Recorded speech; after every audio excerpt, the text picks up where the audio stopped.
જય માતાજી મિત્રો, બધા આનંદમાં હશો. મિત્રો, જીવનની ઘટમાળ સવારથી સાંજ સુધી રોજે રોજ આપણને અનુભવ થતા હોય. અનુભવ ઠાવકાય થાય, અભરાય થતા હોય. આજ એક અનુભવ કહો કે એને ઘટના કહો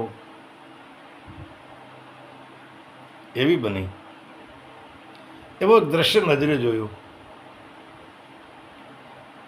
જે હૃદયમાં ઠંડક પડી ગઈ. ભાઈ, હવે આપ કહેશો કે એવો કેવો બન્યો કવિરાજ? તો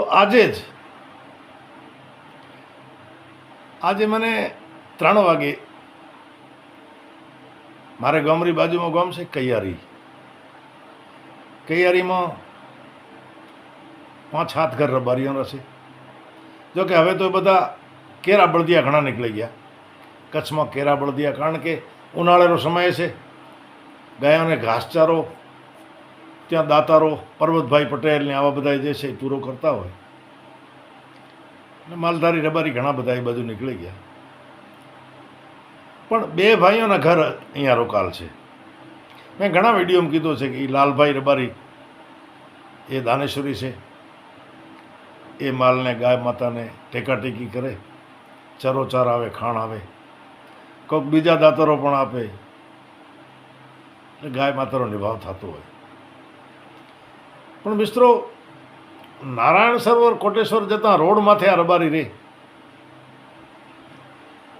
એટલે સાધુ મહાત્મા એમના કને ઘણા આવે. એમાં કોઈ ખાસ મહાત્મા આવે તો મને ફોન કરે, કવિરાજ આવજો ને. અમે બાઇક લઈને જાઉં, ઘણીવાર સત્સંગ કરો, ડાયરો કરો. એટલે આજે 3 વાગે મને રઘનાથભાઈ રબારી ચેલાણા એમનો ફોન આવ્યો કે એક મહાત્મા અમારે, આમ તો રબારીનો દૂધ છે, રાજસ્થાનથી કોટેશ્વર આવ્યા છે ને, વળતા અમારા કને ચાય પાણી પીશે તો ઘડીક ડાયરો કરશો ને કવિરાજ આવો. હવે મને એમ કે દર વખતે રબારી આવે, મહાત્માઓ આવે જ છે, રબારીઓ કોને આવે એટલે 5-25 એમના પગે ધરવાના, આશીર્વાદ દઈને જાય. મહાત્માઓનું કામ શું હોય? ખેર 4 વાગે હું પહોંચ્યો તો જે મેન મહાત્મા હતા એ રબારીનો જ દૂધ છે. એક કંતાંદરી ગોદડી, 2-4 ગાડે ખરે ભેળે શિષ્યગણને, પોતે બેઠેલા.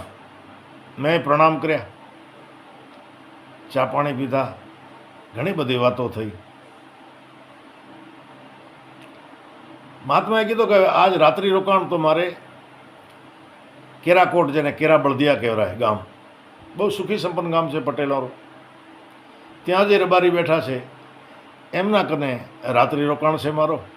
ત્યાં રાતના સત્સંગ છે, એટલે ચા પાણી પીને નીકળી જશું. પણ તમે રાજસ્થાનના છો રબારી, પાલઈ, શિરોઈ જિલ્લેરા, અને હું પણ ત્યાં રહ્યો છું, એટલે મને એમ કે રબારી ભાઈઓ કને ચાય પાણી પીતો જાઓ, એમને આશીર્વાદ દેતો જાઓ. હું તો બેઠો સાંભળો જુઓ. એમાં રઘનાથભાઈ રબારીએ 11,000 રૂપિયા એ મહાત્માને પગે મેલ્યા. અમે 150-200 રબારીઓને ગાયો ઉભેલી, અડધે છાંરડેમાં, અડધે તડકેમાં. એ ગાય દોવાનો ટાઈમ થયો, ખાણનો ખરો ટાઈમ થયો, એટલે ગાયો પણ આકળી થાય. હમણાં અમારો ટાઈમ થયો છે, દોવા આવશે, ખાણ મળશે. એટલે બાવાજીએ, એ મહાત્માએ કીધું કે ભાઈ કેટલા છે? રઘનાથભાઈએ કીધું બાપુ 11,000 છે. આપણો શિષ્ય તો નાનકો છોકરો છે, એને કીધું આમાં 4,000 રૂપિયા નાખ. એ 11,000માં 4,000 એ મહાત્મા તરફથી ઉમેર્યા, ને રઘનાથભાઈને પાછા આપીને કીધું આ મારો તો ફરજ છે, આજે 2-4 ગાડીઓ ભરેલી હોય, ચાર નહીં, ખાણ નહીં. અત્યારે કપરો સમય છે, આ ગાય માતાઓ માંડ તમારે એમાં પૂરો કરતા હો તમે, એમાં મારે 11,000 લેવરાય નહીં. મિત્રો મને તો એવો બધો આનંદ આવી ગયો, એવો મને એમ કે બાવા છે તો લેવા સારું જ આવતા હોય. એ 11,000માં 4,000 ઉમેરી 15,000 પાછા આપ્યા. વાટકી ખાલી દૂધ પીધો. મેં કીધું મહાત્માજી આપનો એક વિડીયો બનાવો.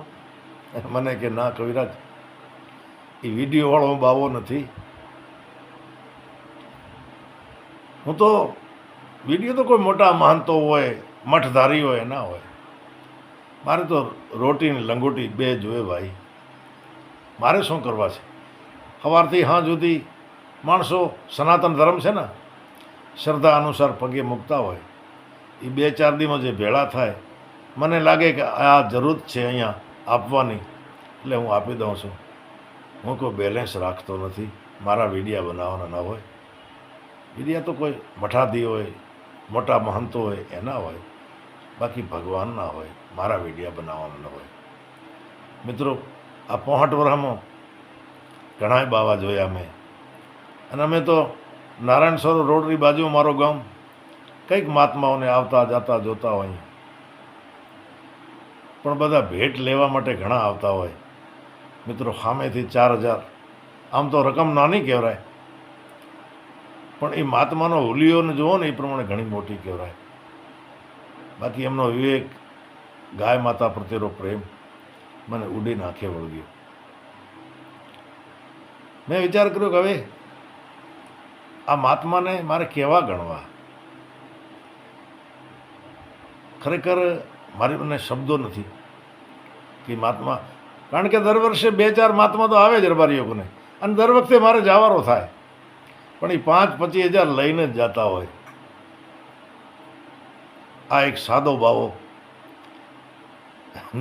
સાદી ગોદડી કંતાંદરી, ઓઢવાને એ ને પહેરવાને એ. ત્યારે મિત્રો આમ થાય કે ખરેખર થોડો ઘણો જો સનાતન ટક્યો છે, થોડી ઘણી જો સેવાની ભાવના ટકી છે,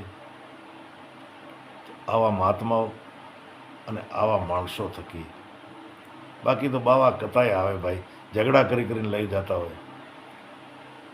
મિત્રો મને એમ થયું કે આ સોશિયલ મીડિયા થકી આપ જેવાને પણ જાણ થાય કે આ મહાત્માને આપણે કેવા ગણવા. જે બીજા મહાત્મા આવે છે એવા ગણવા કે કંઈક વિશેષ વ્યક્તિ ગણવા.